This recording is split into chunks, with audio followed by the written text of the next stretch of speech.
Hi everyone, I'm Shelly and you're watching There's No Place Like Home. I'm back with another Question the Narrative video, and this one is called Escaping the Rabbit Hole and the Little Season. I have been wanting to share my thoughts on this for quite some time, but I've been hesitant. But I really do think that this will be helpful for some, so I'm just going to do it. After teetering around the rim of the rabbit hole my whole life, being fascinated with stuff like Bigfoot and UFOs, the Loch Ness Monster, and cryptids, I finally fell headfirst into a rabbit hole in 2017. So, what started with a look into biblical cosmology led into researching vaccines, Nephilim, mud floods, resets, Tartaria, lunatic asylums, world's fairs, and orphan trains, just to name a few. Looking for historical anomalies became an obsession for me. I couldn't read news articles or watch movies without looking for the number 33, the year 1890, or trying to spot satanic hand signs. I couldn't go for walks or even drives without looking for mud flood windows, Tartarian architecture, giant petrified trees, and man made mountains. And let me just tell you that when you are looking for mud flood windows, when you are the driver, it's not such a good combination. Thankfully, though, I had an outlet for all of this, for my obsession. I'm going to admit it had become an idol for me. Okay. My channel, though, that was my outlet. So not only did my channel provide me with a community of like-minded people, but it also began to disclose to me the dangers of falling too far down the rabbit hole. My comment section played the biggest role in this. I began to notice that so many people just had such a bleak and such a hopeless outlook on life. All rabbit holes are dark. They're meant to be, in my opinion. Not just the rabbit holes that the animals go in. Obviously, those are dark too, but the rabbit holes that so many of us love to dive headfirst into, they're dark. And you know what else? They're never ending. One always leads to another.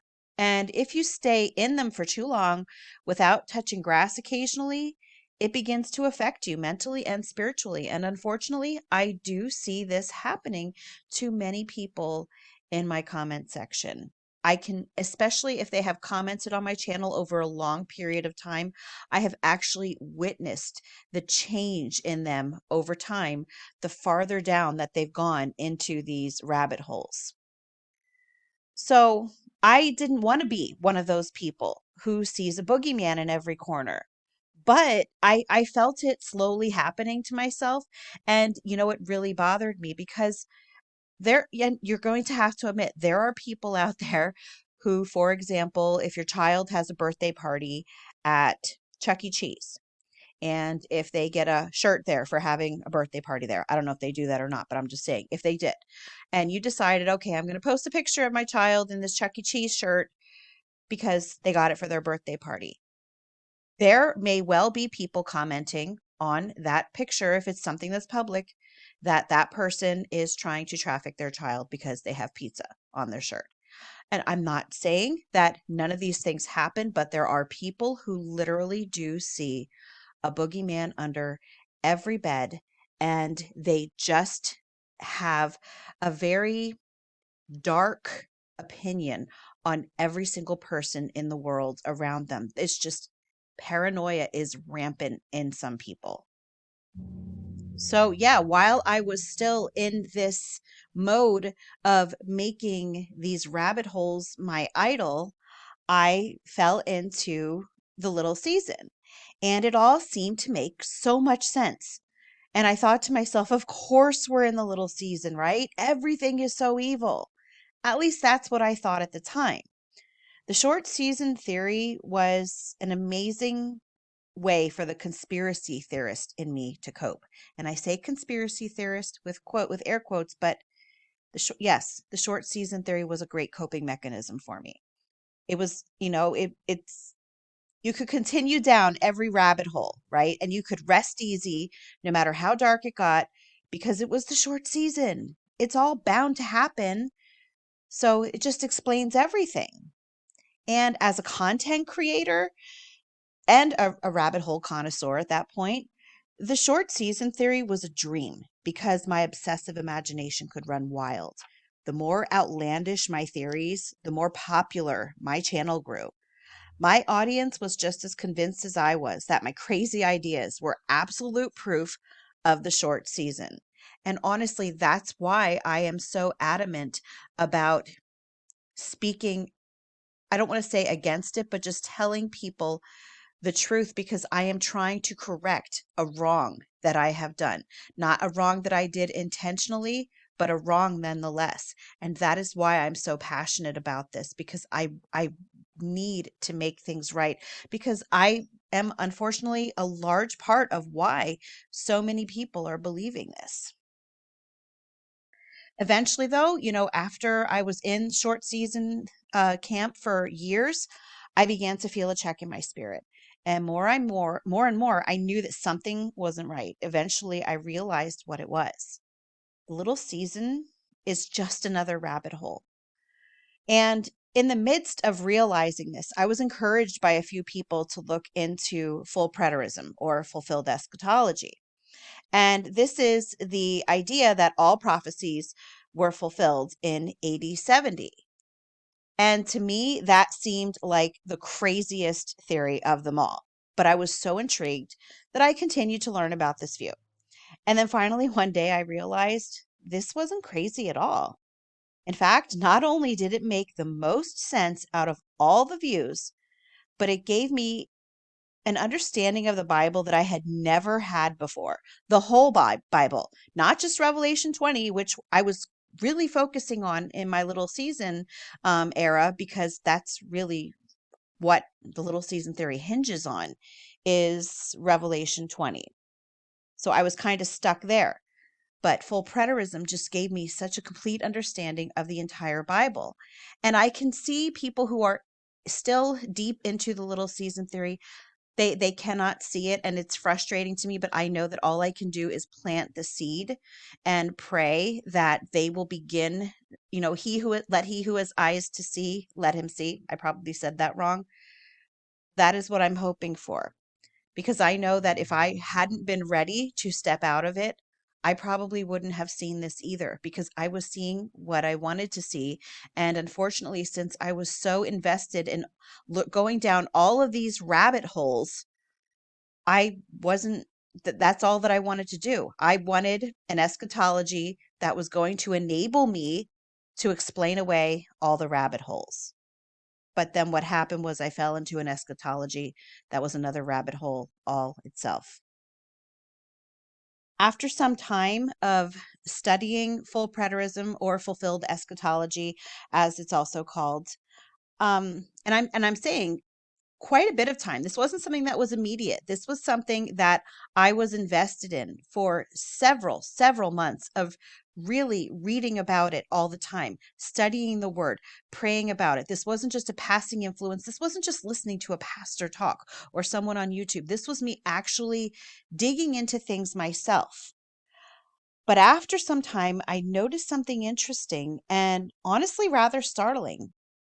I just wasn't interested in those rabbit holes anymore. Why? I truly believe it's because God used those rabbit holes to bring me to full preterism. All those rabbit holes led me to the final destination, so to speak. And that was for me to know without a shadow of a doubt that Jesus did everything he said he would when he said he would. That was always a hang up for me. Growing up, even as an adult, it was always a hang up for me. Why didn't he do the thing soon like he said that he would? And this journey into this eschatology, it finally answered all of those questions for me. And you know what? Knowing this, knowing that Jesus is exactly who he said he is. He did exactly what he said he would do, and he did it exactly when he said he would do it. That has brought me more peace than I've ever had. Yes, evil things happen. Yes, we've been lied to. But now that I'm standing in the sun, pun intended, I'm out of the rabbit hole. I have something I was missing for a long time. I have hope now. Endlessly crawling around rabbit holes not only brings despair, desperation, and hopelessness, but it hides the beautiful things in the world, the things we should be focusing on: our family, our friends, our homes, our Savior, Jesus Christ. And we need to focus on the kingdom that we are in right now. And instead of just brushing off our hands and saying, well, we're in the short season, so that's why all of these things are happening. And it was prophesied, so we really can't expect anything else. No, that is not the case. We are in the kingdom right now. And if we are sitting back and watching all of these things happen because we expect them to and not trying to do anything about it, then we are not fulfilling what we have been called to do as stewards of the earth and as priests and kings. So, you know what? There's no rabbit hole for me worth distracting me from knowing this ever again. I cannot imagine myself at this point in time ever being as obsessive as I once was. Yeah, and I know that you probably have seen this change in my channel. I used to obsessively talk about some really strange things, and I'm going to tell you that people really enjoyed that because that's what a lot of people like. But none of that brought me peace. All it brought me was anxiety. All it brought me was other rabbit holes to go down, other equally dark or darker rabbit holes to go down that never brought me peace, because there is only peace to be found in one place, and that is in the cross. And the peace that I have in the cross has been amplified a million times by knowing that everything has been fulfilled, just as Jesus said it would. That's all that I have for you today. If you like this video, give it a thumbs up. If you haven't subscribed and would like to hear more of what I have to say, I would love if you would do that. If you have any questions or comments, you can leave one down below. And if you like my work and would like to support my channel, I will leave a link in the description box for my channel membership, or you can just click on it right on my channel page. And I hope you have a great day.